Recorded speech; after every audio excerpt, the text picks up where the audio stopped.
Soy Anastasios Panayotopoulos, investigador y docente en el Departamento de Antropología Social de la Universidad de Sevilla.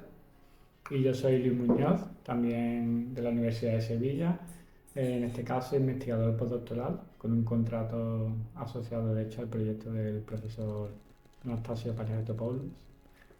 Y los dos formamos parte del proyecto RISPEL, y vamos a hacer un podcast relacionado al término de transreligiosidad, que es el término fundamental del proyecto RISPEL y de nuestras investigaciones respectivas. Y el tema de este podcast va a ser un debate breve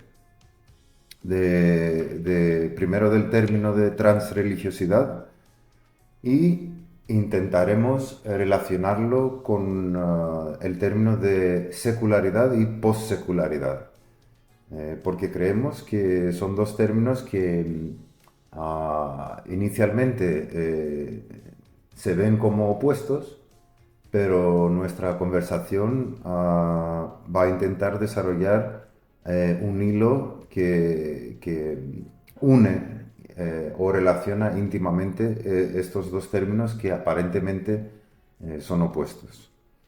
Así que primeramente vamos a dar unas pequeñas, breves definiciones o, digamos, desarrollar un poco los dos términos para ver después, a través de nuestras investigaciones, cómo se puede traerlas más en diálogo. Así que yo voy a empezar con el término de transreligiosidad, que es el término, como he dicho, fundamental del proyecto RISPEL. Y básicamente, para dar así una breve definición del término, el término se refiere a fenómenos, prácticas religiosas, pero digamos, en una posición en la que lo que es o lo que se entiende como religioso sale un poco de sus propias fronteras. O sea, es la capacidad de prácticas o creencias religiosas de transgresar las fronteras, sus propias fronteras. Y eso tiene dos dimensiones fundamentales. La primera es en la que al ir más allá de su propia frontera, un fenómeno religioso puede dialogar con otros fenómenos religiosos, otras prácticas religiosas, eh, o la segunda dimensión es que puede salir o ir más allá de las fronteras de lo que se define o se entiende como algo religioso. Esas son las dos dimensiones fundamentales de lo que entendemos como transreligiosidad. Por eso mismo, el trans es exactamente, alude un poco a esa transgresión de fronteras. ¿Quién pone esas fronteras? ¿Quién define qué es religioso o no? También es contextual. No es algo que podemos, digamos, tomarlo por sentado a priori, que es religioso y entonces lo que sale de lo religioso y dialoga o con otros fenómenos religiosos o con fenómenos que se entienden que no son religiosos. Entonces, hasta este punto de lo que entendemos como religión es algo por contextualizarlo y no podemos darlo por sentado o como una definición universal de lo que es religioso. De todas formas, creemos en el valor de preservar de una forma u otra la raíz de la religión como término. Se ha hablado, por ejemplo, especialmente en fenómenos contemporáneos, se habla mucho de espiritualidad.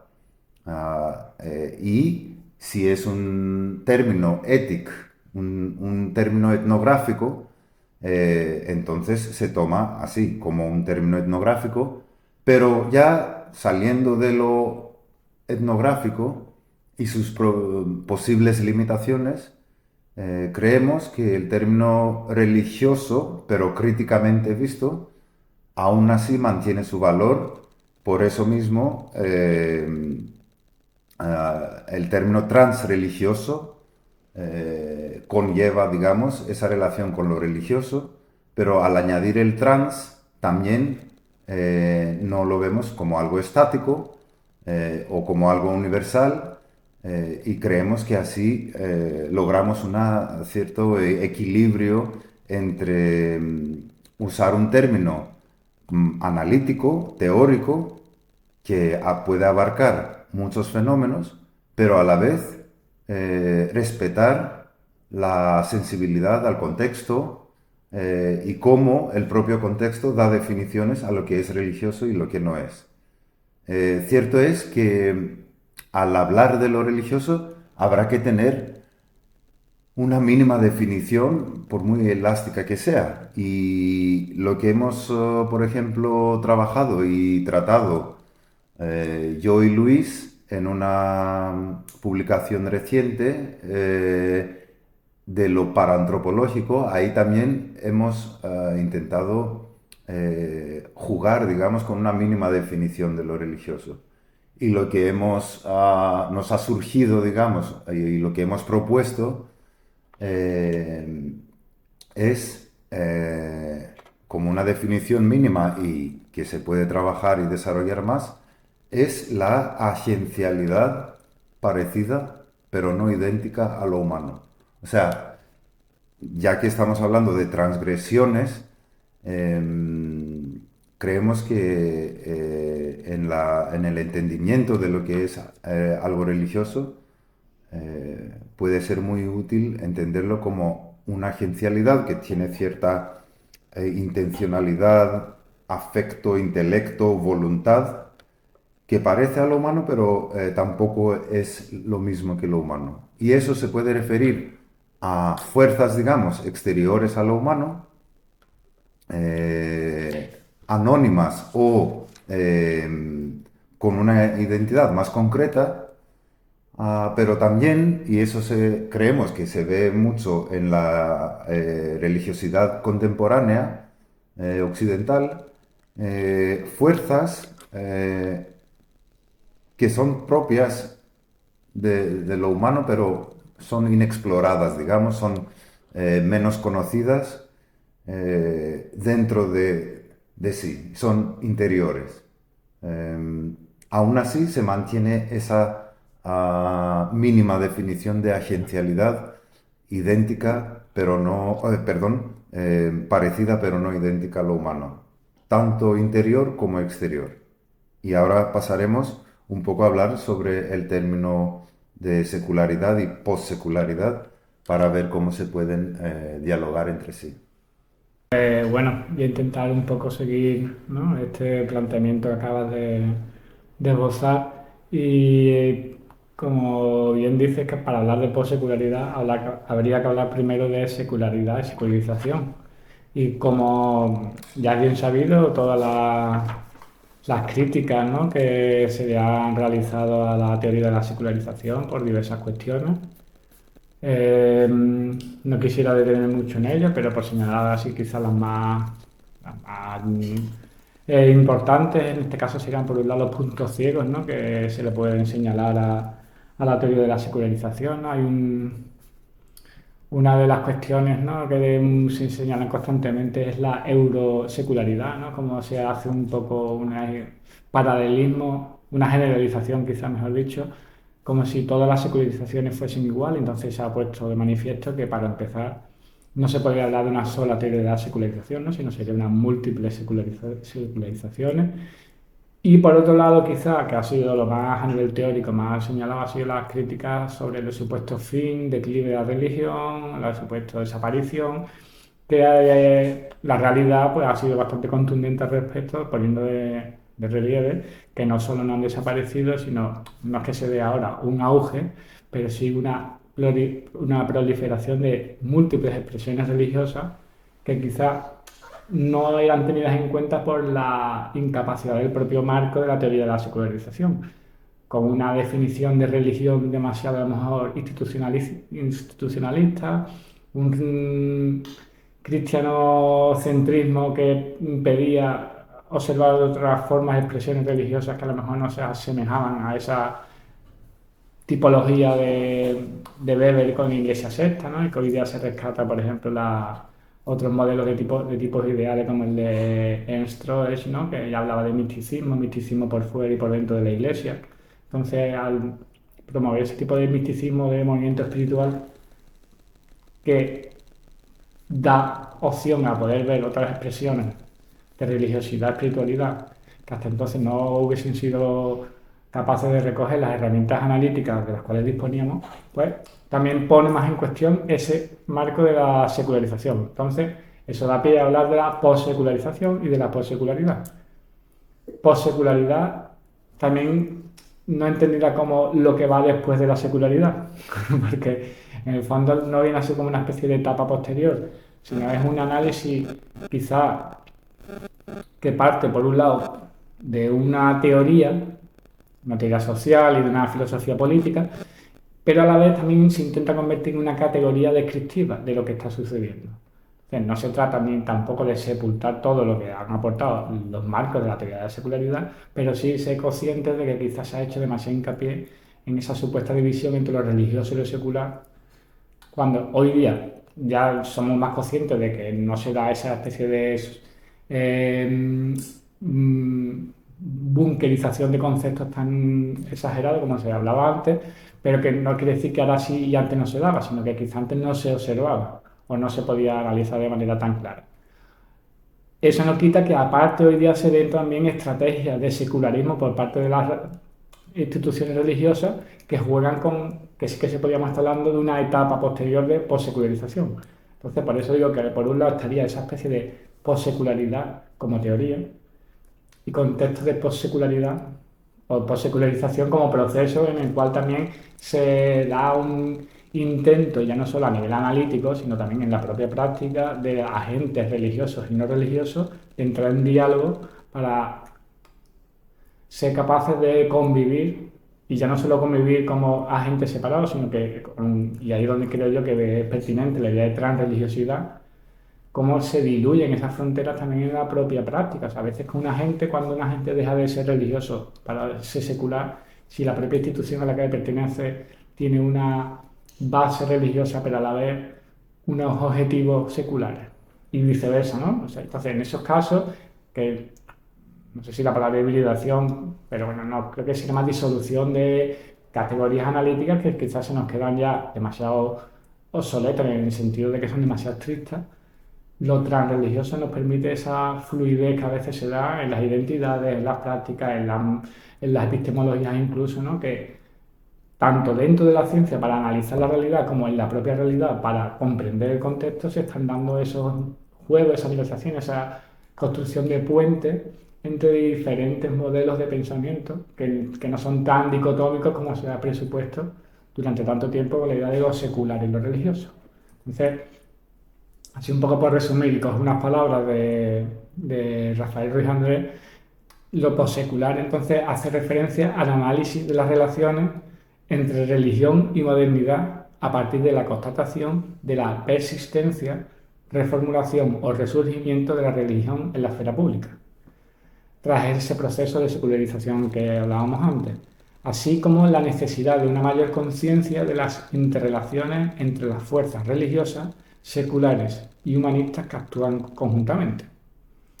Por eso decía, ¿no?, lo de que por un lado se da esa parte más teórica de la teoría social y de la filosofía política, con esa constatación de la realidad, pero a la vez, al aplicar ese modelo teórico, se empieza a dibujar un horizonte normativo que permite también extraer unas categorías incluso descriptivas, pero que a la vez esas categorías reformulan la teoría de la que está. O sea, que es un proceso además que creo yo que se involucra más con la propia realidad, que no es un ejercicio tan desde arriba hacia abajo, sino en este caso intenta atender, que tiene que ver con todo el giro cotidiano, la religión vivida, religión vernácula, toda esa llamada a comprender el fenómeno religioso no solo desde las estructuras, y desde un análisis macro, sino de los micros, y en los micros es cuando uno observa que lo religioso y lo secular no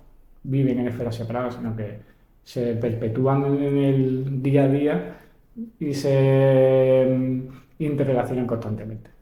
Un poco así por hacer un pequeño marco de lo que podría ser o lo que se está dilucidando acerca de qué podríamos entender por posecularidad, teoría de la posecularización y demás.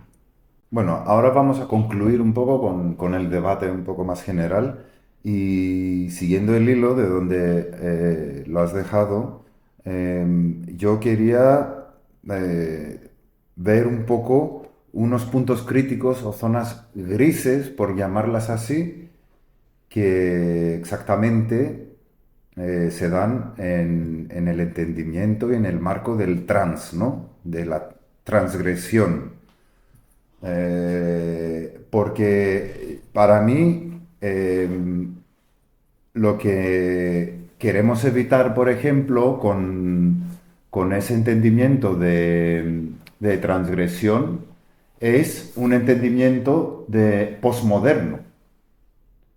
Quiero decir que puede uno entender la época como posmoderna, pero creo que la teoría posmoderna un poco ha fetichizado un poco esa fluidez. Y nosotros creo que queremos evitar las dimensiones extremas de esta fluidez.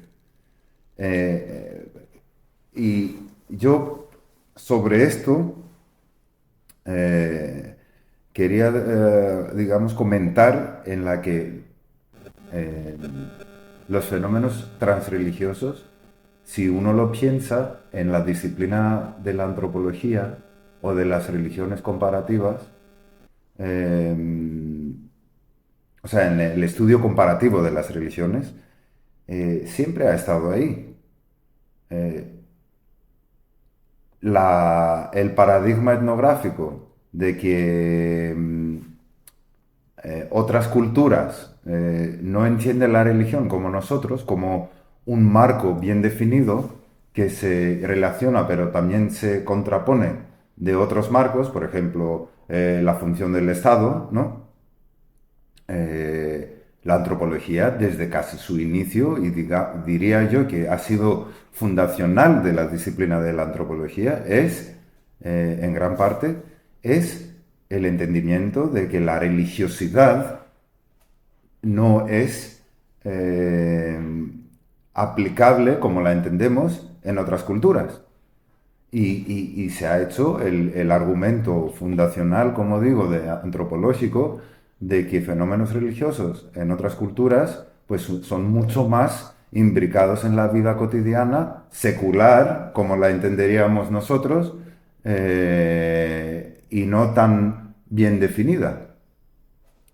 ¿Qué es lo que pasa para mí para hablar de una transreligiosidad contemporánea? Lo que pasa para mí es que en los ejemplos clásicos antropológicos,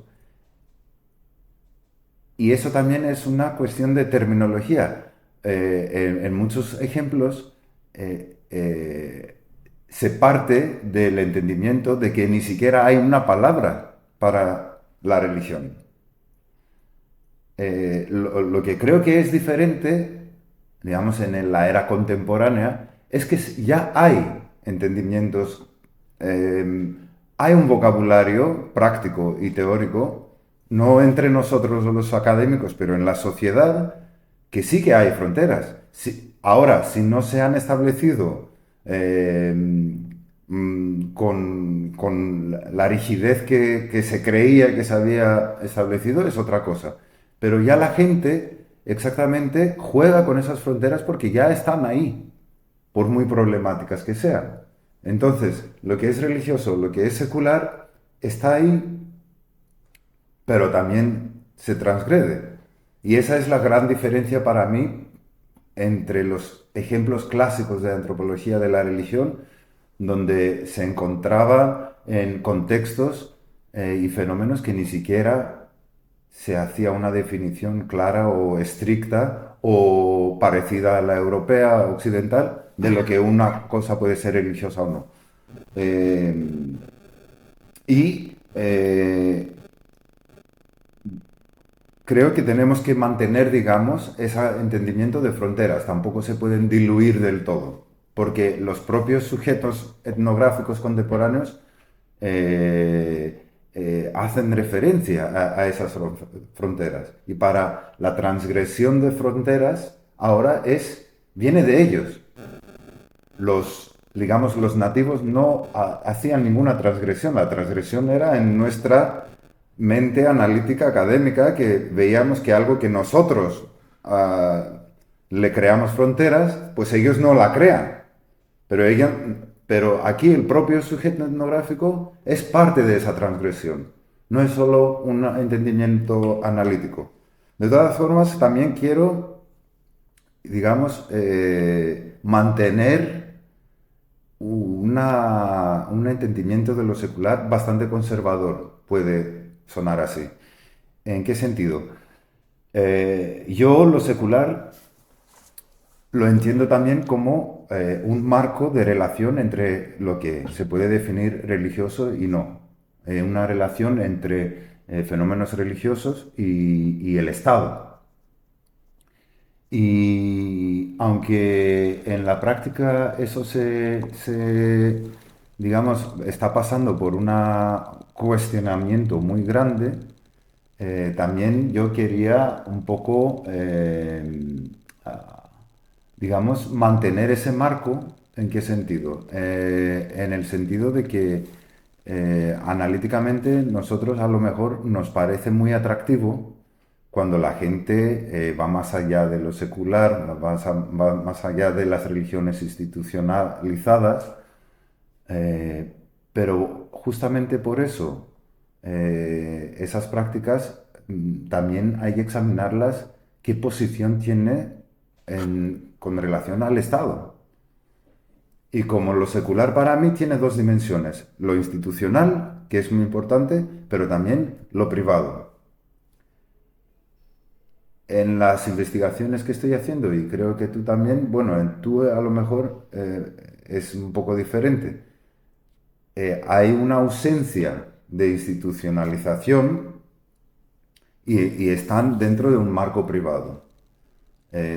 Yo creo que sería problemático el académico, el investigador, un poco decir que, bueno, deberían de ser institucionalizadas esas prácticas, exactamente porque también tienen elementos religiosos, pues deberían de ser igual de reconocidas como el cristianismo, las grandes religiones. Esa es una cuestión muy, muy debatible, creo, y también hay que examinar la intención de estos grupos de ser institucionalizados, porque muchos de ellos no tienen interés, o si a lo mejor tienen un interés de institucionalizarse como grupos, como ONGs o como...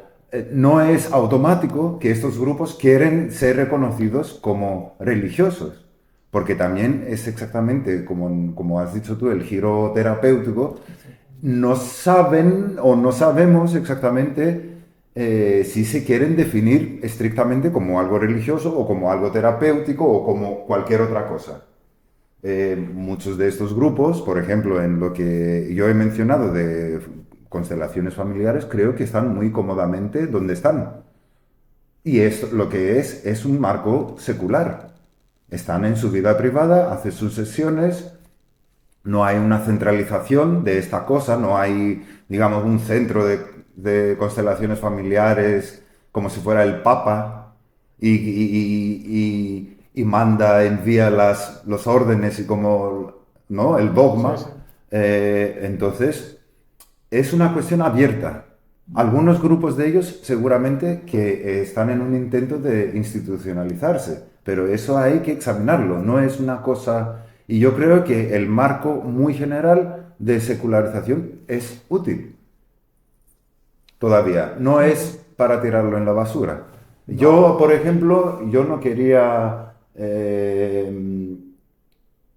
pedir yo, reclamar yo que una práctica se institucionalice si esta práctica no lo está pidiendo. ya, no, no, a ver, en ese sentido, además creo que sería interesante también, quizá no haya un papa, pero seguramente, no tengo conocimiento en este caso, ¿no? Pero pensando en otro tipo de prácticas que sí conozco, sí que el que dirija la constelación entiendo que tendrá una serie de certificados, muchas veces como una especie de adquisición de un conocimiento que se suele ser contrastado a través de un papel. Como, o sea, digo que no lo sé exactamente, pero Es curioso porque algunos no tienen un papel y si lo tienen es de una formación de constelaciones sí, familiares, o sea, es interno el papel. claro. Ahora, hay muchos organizadores de constelaciones familiares que digamos quieren una cara más oficial y lo que hacen muchos de ellos es obtener una carrera o un máster en psicología o Ah, en pues, psicoterapéutico o algo así para ya tener una, digamos, una presencia, una imagen, no sí. lo digo imagen de Ujú, algo ujú. superficial o necesariamente, no es falso, ¿no? Pero quieren una cosa que es interesante en sí Exactamente, investigarlo. porque en el fondo lo que se está dando es un intento no sé si ponerlo,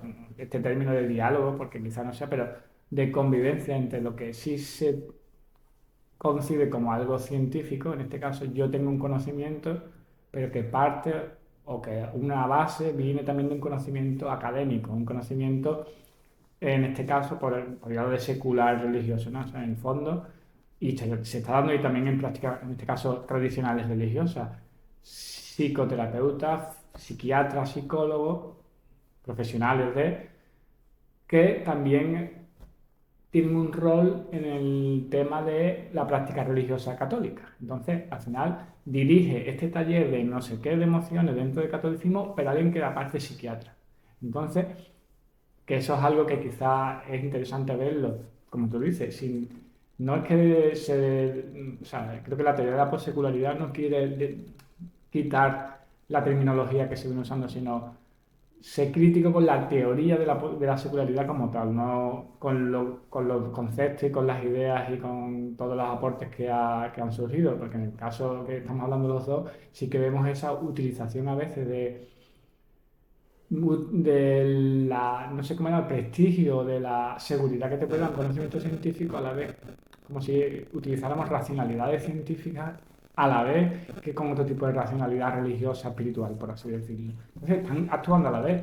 Mi eficacia de mi práctica también viene contrastada con mi base en otro lugar, pero incluso dentro de ese mundo de los certificados de niveles y demás, también, aunque no se vayan desde una universidad académica, también hay sus centros de conocimiento y de saberes, en este caso extra, que no son seculares, pero quizás tampoco son, o sea, sería una especie de lugar intermedio, ¿no?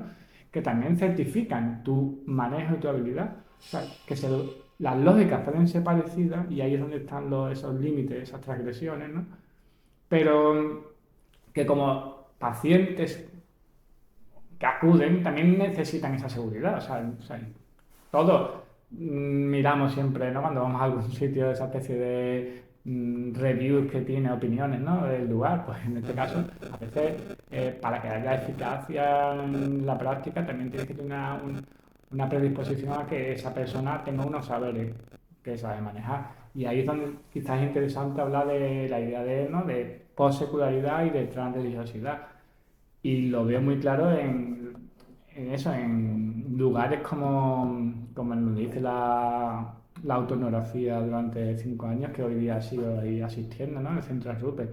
Es un centro católico que acoge prácticas no católicas y no religiosas incluso. Quizá a los participantes de aquellas prácticas habría que preguntarle cómo se autoidentifican, porque habrá un gran rango de personas que digan que acuden a ciertos talleres o ciertos seminarios en calidad de no religioso, pero habrá personas que digan, no, es que para mí no es tan claro esa frontera. Si yo hago un taller de mindfulness, habrá quien lo entienda solo desde una perspectiva muy psicologicista y la psicología solo entendida como algo secular. Pero habrá quien entienda que esa psicología transgrede las fronteras de los términos más clásicos dentro de la psicología y que el yo no es tan hermético, sino que se funde con otros yo y entonces se forma un colectivo.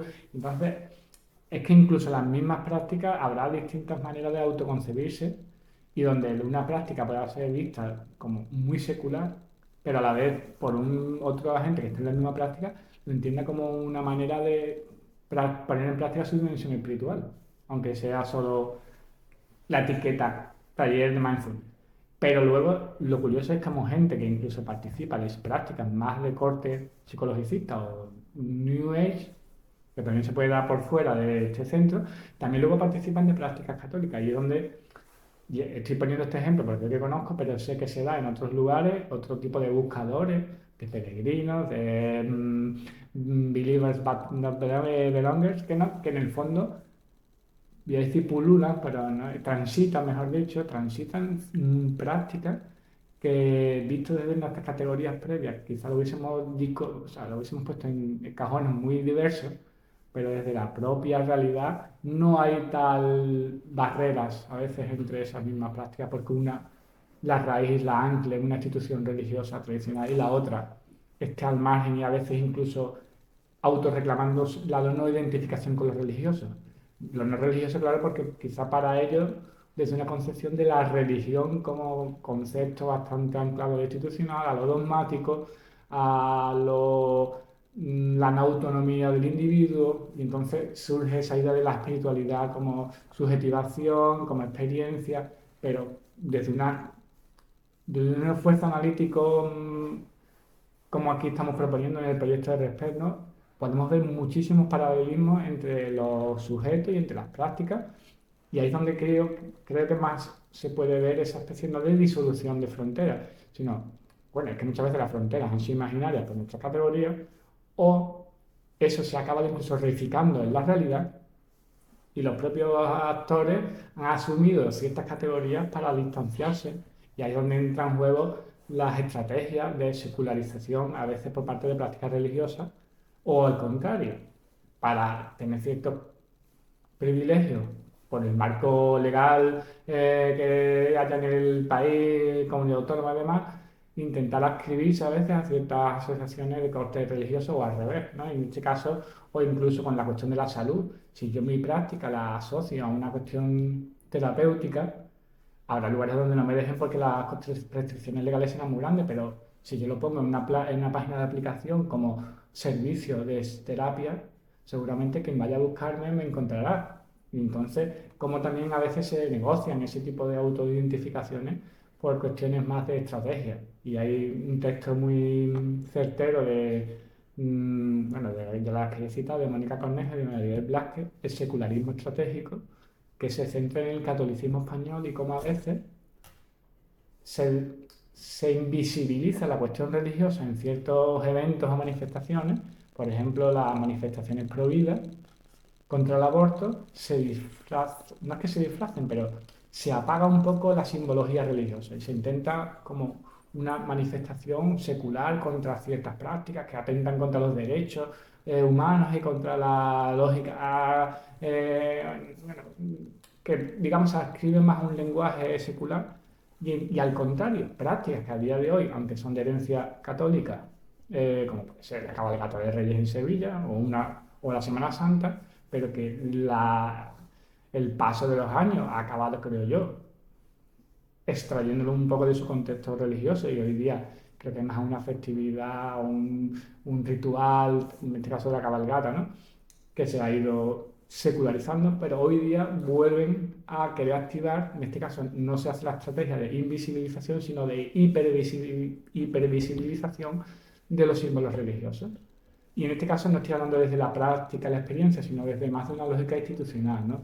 Y cómo las propias religiones tradicionales también a veces quieren volver a cargar de simbología religiosa para que lo secular y lo religioso se fusionen, pero desde un interés muy desde el posicionamiento en la esfera pública, que sería otro análisis muy distinto a lo que a mí en el fondo me interesa, ¿no? Pero por poner un ejemplo de cómo también juegan los propios agentes, en este caso instituciones religiosas, la Iglesia Católica, con el secularismo según cómo le interese y cómo entienden que funcionan las lógicas para lo que es al final el diálogo con el sujeto, ¿no? Ya sea creyente o no creyente. Eso exactamente, y para mí sería mi último punto y comentario, y dentro de lo que hemos un poco hablado de puntos críticos o zonas grises, es exactamente lo que acabas de decir, eh, como entiendo yo también el término de lo transreligioso. ¿Por qué? Porque la transreligiosidad no describe un fenómeno en su totalidad y no describe un fenómeno en lo que puede parecernos atractivo. Eh, Hay dimensiones oscuras a todo. ¿Qué quiero decir con esto? Que a, a lo mejor a mí me parece muy atractivo que lo sagrado está ahí inmanente, no depende de una institución religiosa y yo qué sé, lo que he visto en Cuba, el uso de los oráculos que se hacen en casa para problemas íntimos dentro de una persona o una familia o un entorno social muy limitado, entre comillas, pues imagínate a llegar al punto de que ese oráculo se usa, yo qué sé, para decidir si a tomar decisiones a nivel nacional y a cambiar el debate, ¿no? Por eso he dicho que yo también mantengo una perspectiva un poco conservadora a lo secular. Me atraen esos fenómenos, digamos, pero que estén en la vida privada. Me gusta que no estén institucionalizados, pero a ver, si el debate fuera otro, si esos fenómenos ya serían una institución, no sé. Lo que quería decir, más allá que eso, es exactamente, y yo creo que eso lo hemos tratado en otras publicaciones de transreligiosidad, con la investigadora principal Eugenia Arusu, en lo que dentro de lo transreligioso también se busca la graduación de elasticidad. Lo transreligioso no es necesariamente algo en su totalidad elástico. Puede ser muy elástico en una dimensión y muy inelástico, nada elástico en otra. ¿Qué quiero decir con esto? Por ejemplo, tenemos al mismo tiempo que tenemos fenómenos contemporáneos espirituales, religiosos, terapéuticos, alternativos, en los que hay una fluidez enorme, pero dentro de este marco secular, en el sentido de que son en la vida privada, también hay fenómenos neoconservadores, donde tú has aludido un poco a esto, fenómenos en que grupos religiosos muy bien organizados, aunque sean marginales, quieren expandir su influencia y lo hacen con una estrategia muy clara. Ahí también es un fenómeno transreligioso, Totalmente. que pueden ser muy elásticos. ¿En qué sentido? Quieren expandir su visión religiosa, digamos, a todos los aspectos de la vida y de la sociedad. Ese será su sueño, a lo mejor, o su intención. Claro. O otro fenómeno que se da mucho a países islamistas, donde la religión, Islámico. perdón, islámico, donde la religión no es tan estrictamente demarcada y limitada, exactamente porque está mucho más dentro de la vida. Esto también es un fenómeno transreligioso, muy diferente que otros. Pero no podemos a priori decir que los fenómenos transreligiosos son necesariamente algo de mente abierta o de que es un término que abarca muchos fenómenos, incluso fenómenos que a lo mejor personalmente no nos gustan tanto. Sí, ya. Eso quería decir. Sí, claro, al final lo que se trata es de que es un término, una categoría que sirve para analizar formas en las que se dan ese tipo de elasticidades más o menos fuertes o de transgresiones más o menos evidentes o no, pero que efectivamente se pueden llevar a cabo de muchas maneras. No es nuestro papel juzgar las que son buenas o mejores, sino solo ver de qué manera a través de ese concepto podemos vislumbrar otras formas que se están dando quizás incluso dentro de nuestro propio contexto español con comunidades migrantes que tienen tradiciones religiosas o espirituales y cómo es su negociación con el contexto, tanto a nivel personal como a nivel comunitario e incluso, como has dicho también, organizaciones como incluso mm, a priori prácticas que pueden parecer más inocuas, vamos a dejarlo así, dentro de propias tradiciones religiosas, en este caso estoy pensando en mi práctica concreta, ¿no? Con el catolicismo, retiros espirituales anunciados como algo muy neutro, por así decir, pero que quizás subyace detrás un interés de posiciones más conservadoras dentro del catolicismo, que al final la Iglesia Católica en España ha estado marcado durante un gran periodo de tiempo por la conferencia episcopal que ha estado siempre luchando contra esa apertura que la Iglesia Católica en general, tras el Concilio Vaticano II, ha promovido.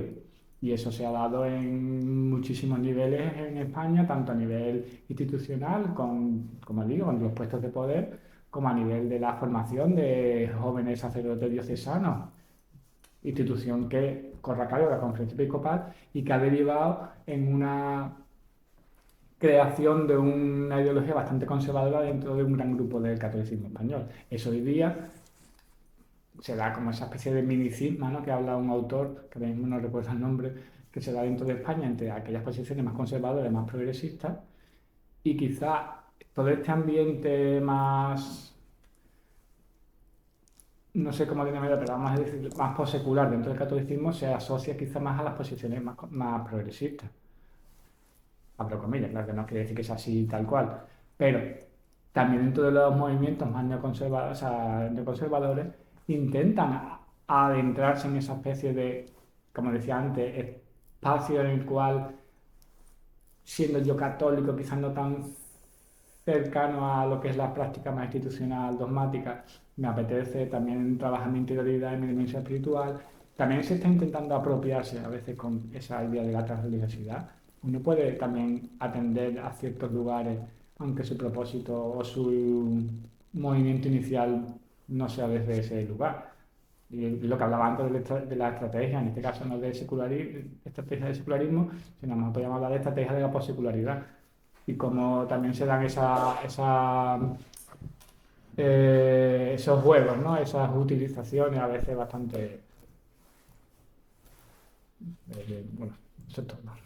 Vale, pues esperamos que haya sido una conversación interesante y no muy pesada y seguiremos trabajando, compartiendo y desarrollando esas ideas, pero en conclusión queríamos poner en un diálogo más íntimo esa noción de, primero, religiosidad, secularidad, pero también a través de un desarrollo de estos términos, que en nuestro caso sería la transreligiosidad y la posecularidad.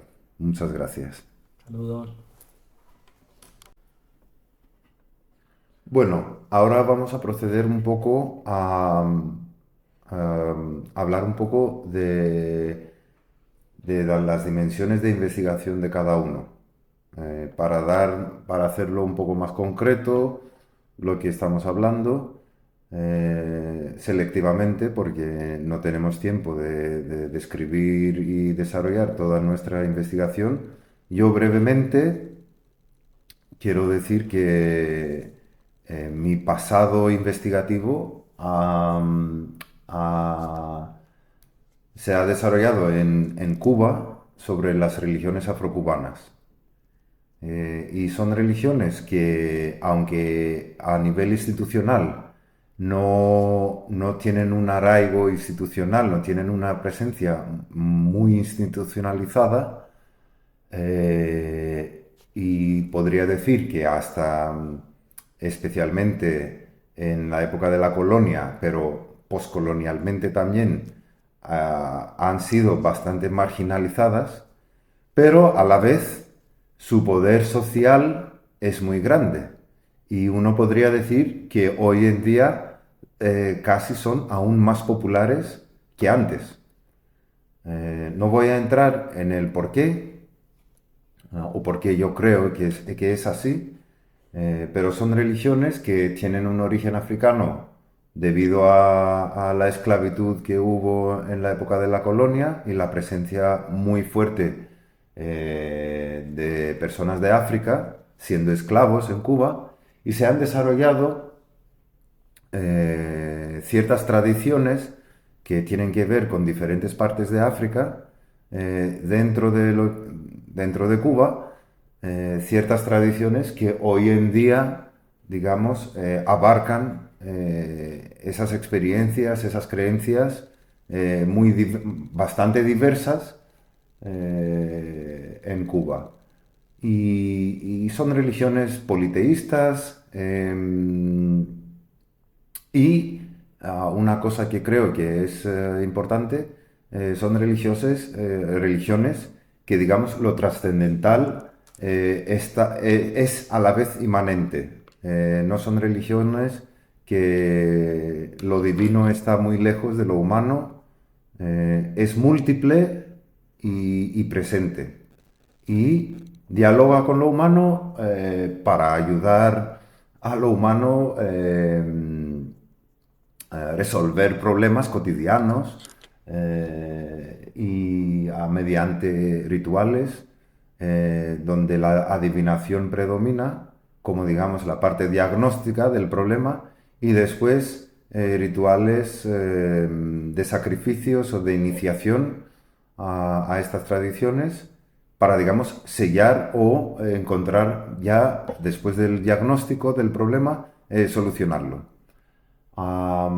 Y después hubo una fase de transición de mi investigación en la que estaba estudiando las religiones afrocubanas en España, entre inmigrantes cubanos, pero en esa fase de transición he visto que esas religiones en España, por supuesto, no tenían un arraigo tan popular.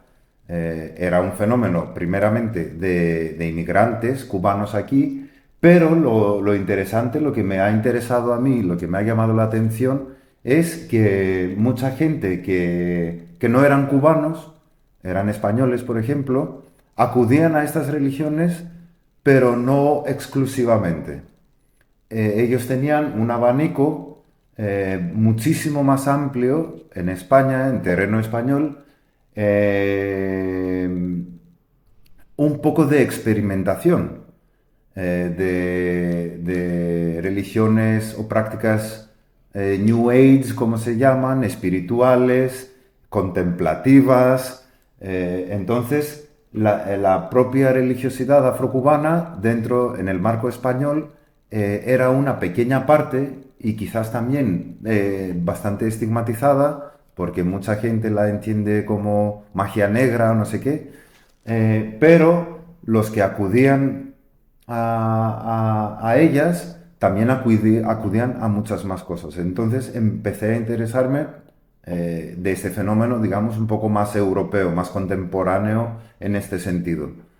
Y ya el abanico que he dicho antes es realmente asombroso, diverso, múltiple, y creo que allí también está el valor de ver que a nivel, digamos, europeo, hay una experimentación, una búsqueda, llamámosla espiritual, que ya sale de lo establecido, del catolicismo, del cristianismo.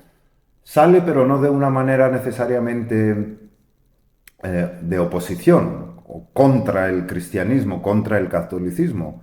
Puede ser complementario, puede ser de oposición o de una mirada crítica, y creo que gran parte de eso es exactamente esa dimensión transreligiosa. O sea, hay una búsqueda en la que, digamos, lo trascendental puede bajarse un poquito más y ser un poco más inmanente y más dialogante con la vida cotidiana de las personas. Y es exactamente es lo que buscan.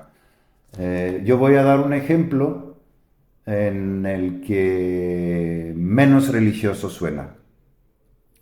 Y son sesiones,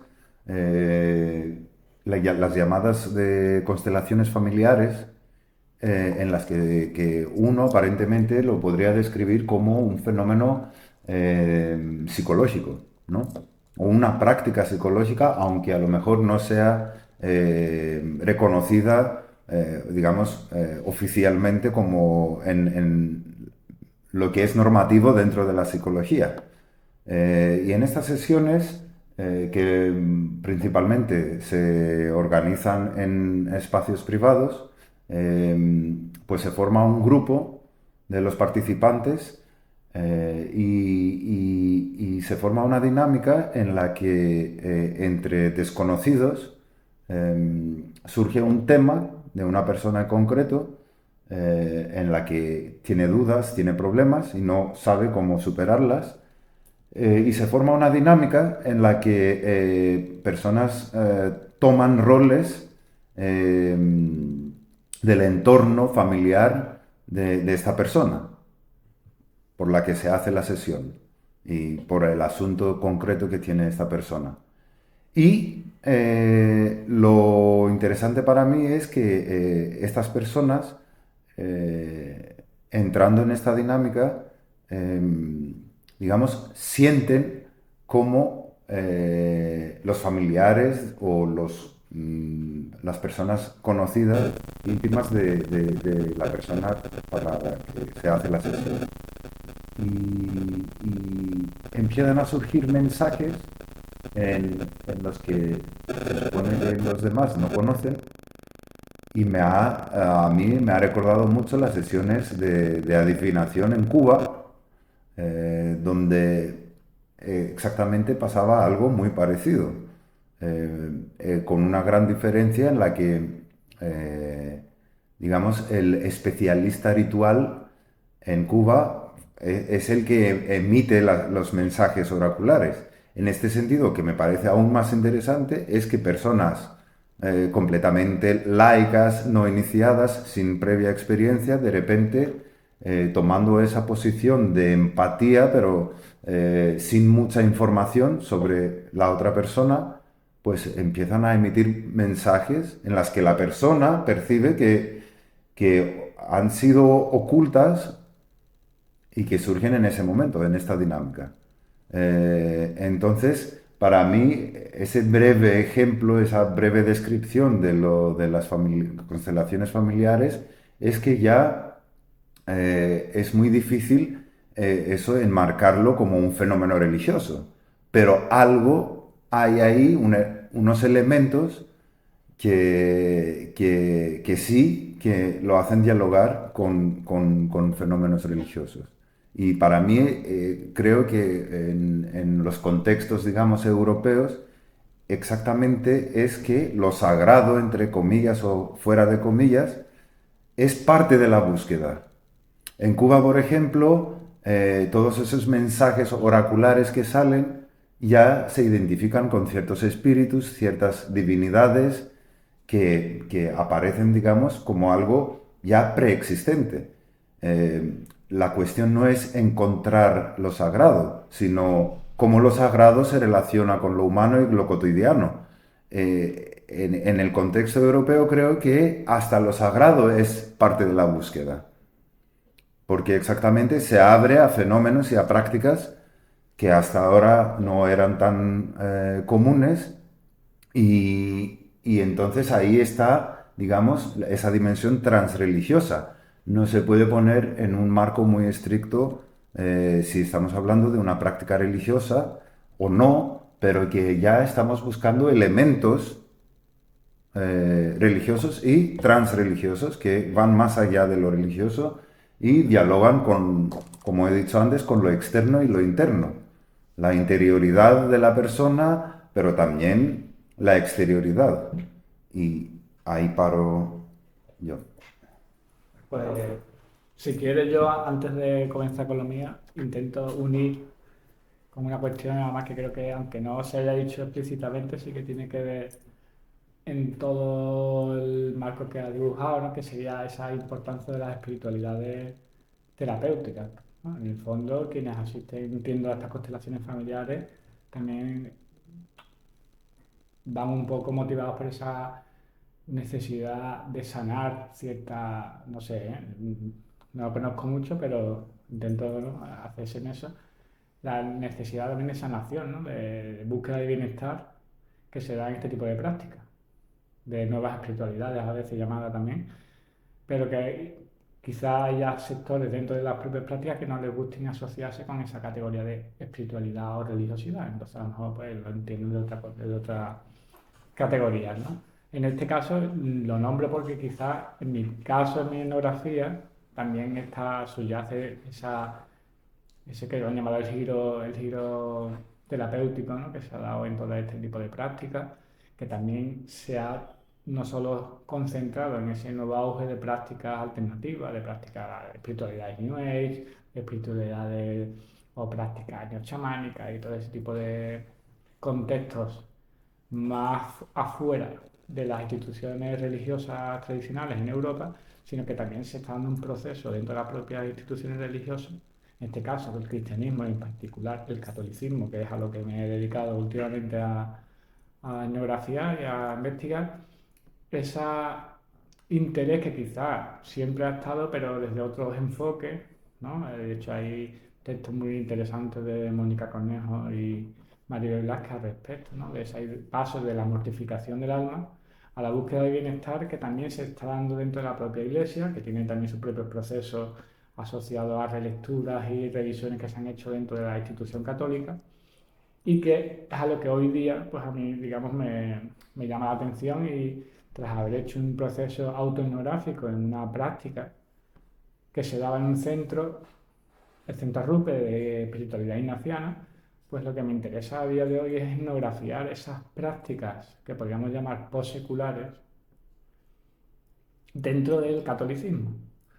¿Y por qué son para mí interesantes en este caso? Porque a veces no sé exactamente si se le puede aplicar esa idea de postsecularidad a estas prácticas, pero creo que sí, en el sentido de, aun partiendo de una institución religiosa como esa institución religiosa tradicional, que en este caso sería la Iglesia Católica, se da, y aquí conecto un poco y entro más en diálogo directo con los ejemplos que has estado poniendo, esas búsquedas que, aunque tradicionalmente en España, por todo el pasado nacional católico que tuvo hasta la transición, eran muy difíciles que se dieran fuera de la institución religiosa, entonces o bien derivaban en procesos de increencia o de indiferencia, o bien en casos muy aislados de conocimiento de otras prácticas religiosas, pero que hasta los años 80 eran muy difíciles por la propia imposibilidad del contexto político en España.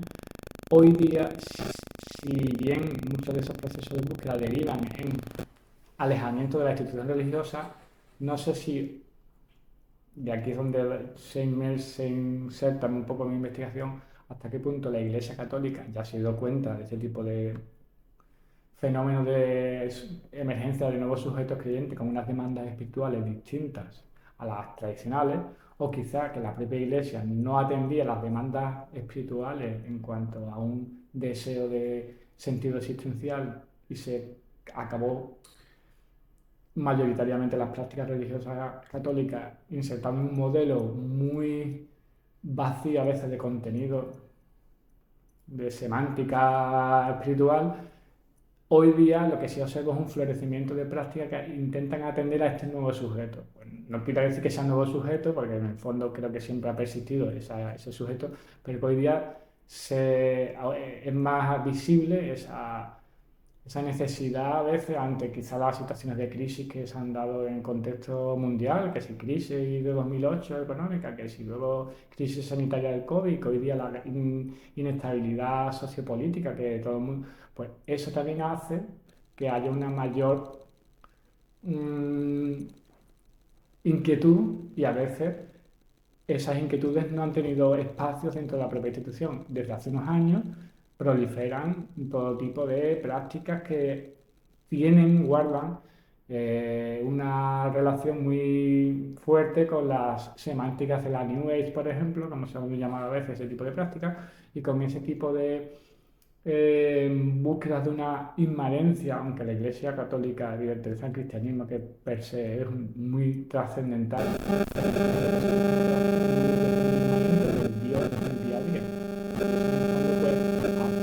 atiende a esa demanda de espiritualidad que hablábamos antes, o incluso prácticas que también tocan muy de lleno la cuestión del bienestar, un bienestar holístico también en este caso, no un bienestar solo espiritual, sino un bienestar físico, psicológico, un bienestar físico a través de prácticas de meditación contemplativa que siempre han estado en el catolicismo, pero que han estado muy olvidadas. Hoy día vemos auges de prácticas de retiros espirituales que quizá no guardan tanta relación con las que serán prácticas postseculares, pero bueno, seguramente sí que tengan varios puntos de conexión, ¿no? Y en todo ese mundo, en todo ese batiburrillo de prácticas que hoy día, desde distintos sectores, algunos más desde el clásico sector conservador católico a otros sectores, y aquí es donde el paradigma de la postsecularidad tiene su razón de ser, ¿no?